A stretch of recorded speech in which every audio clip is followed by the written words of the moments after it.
Do they miss you? You've asked it more than once. Not out loud, but in the pauses, in the memories that come without warning, in the ache that lingers longer than it should. They were with you for years. They said they loved you.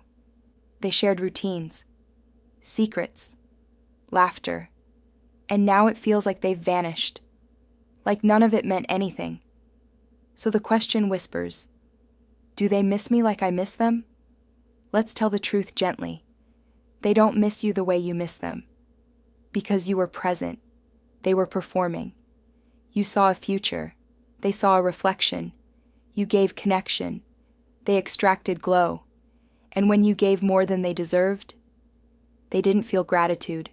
They felt power. That's what they miss. Not your laugh. Not your soul. Not your soft good mornings. They miss the control, the ease, the access, the reflection that asked for nothing but gave everything. They miss how you made them feel about themselves.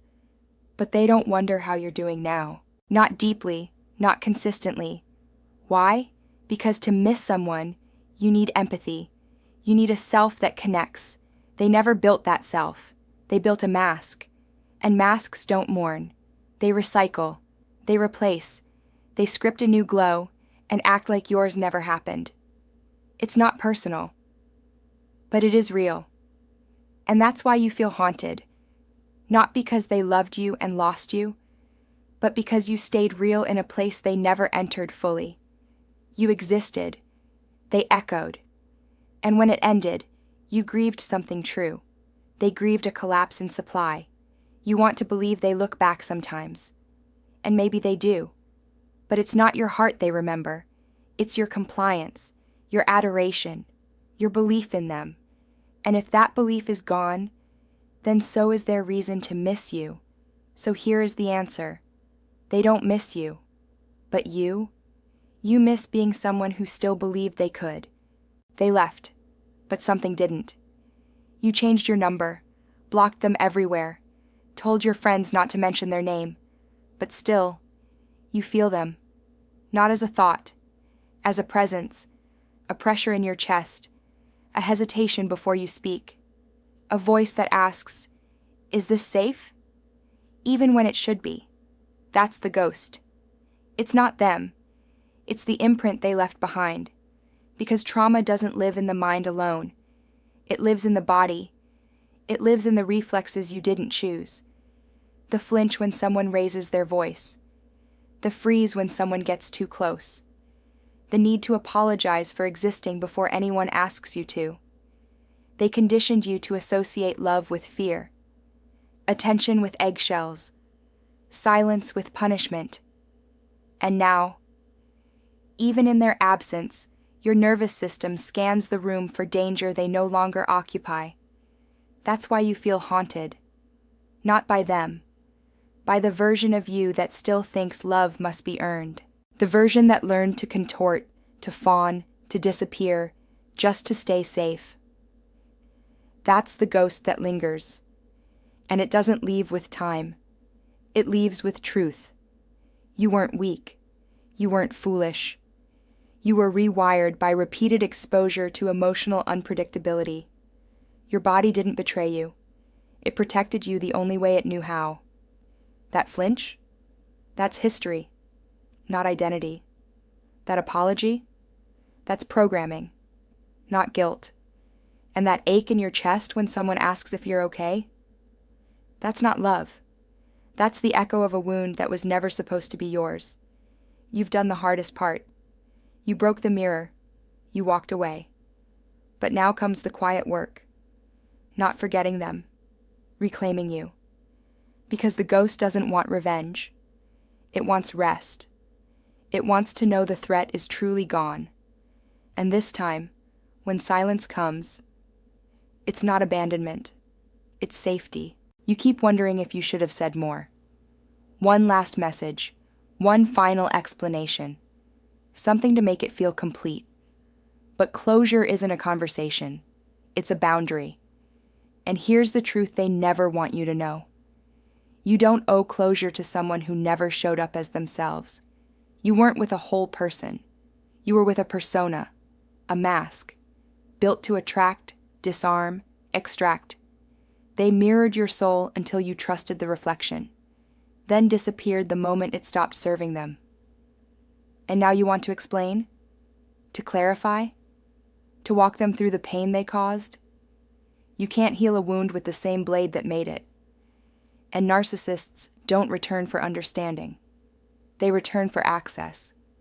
Access to your confusion, to your empathy, to your unfinished sentence. They don't want closure. They want re-entry. And every time you try to just get peace, you reopen the loop, because they'll never admit what they did. Not truly, not cleanly, not without rewriting you as the problem. So here's the sacred burn. Closure isn't something they give you. It's something you give yourself, when you stop waiting for it. You don't need their apology.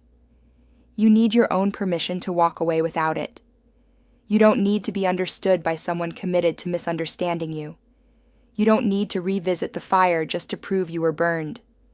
What you need is stillness, a sacred, quiet knowing that you saw it clearly, you named it truthfully, and you stepped away while still holding your own reflection. That's closure.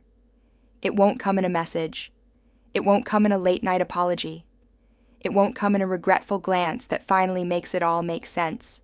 It will come in the mirror.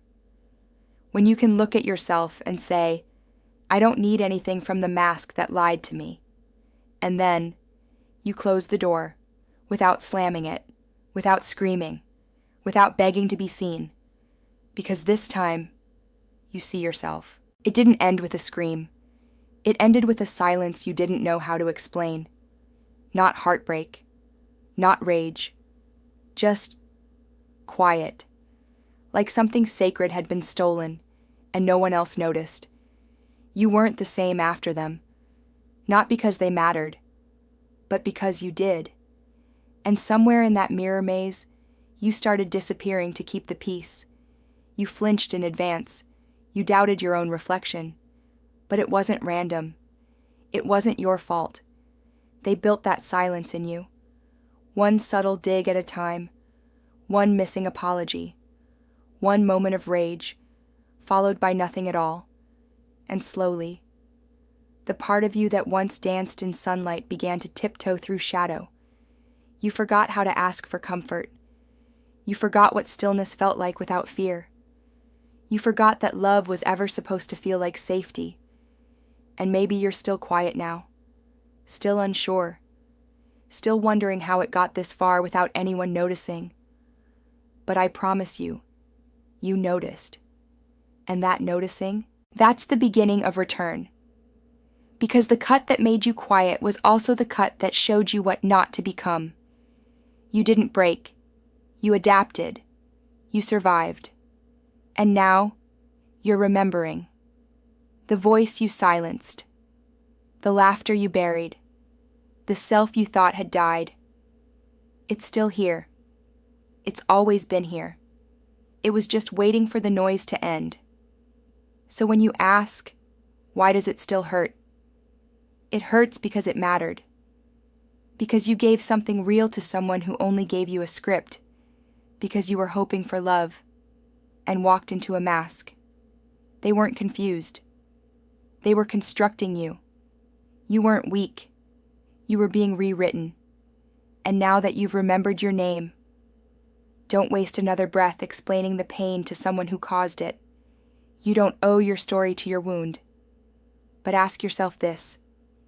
If love felt that distorted, if safety always came after silence, were you living with the devil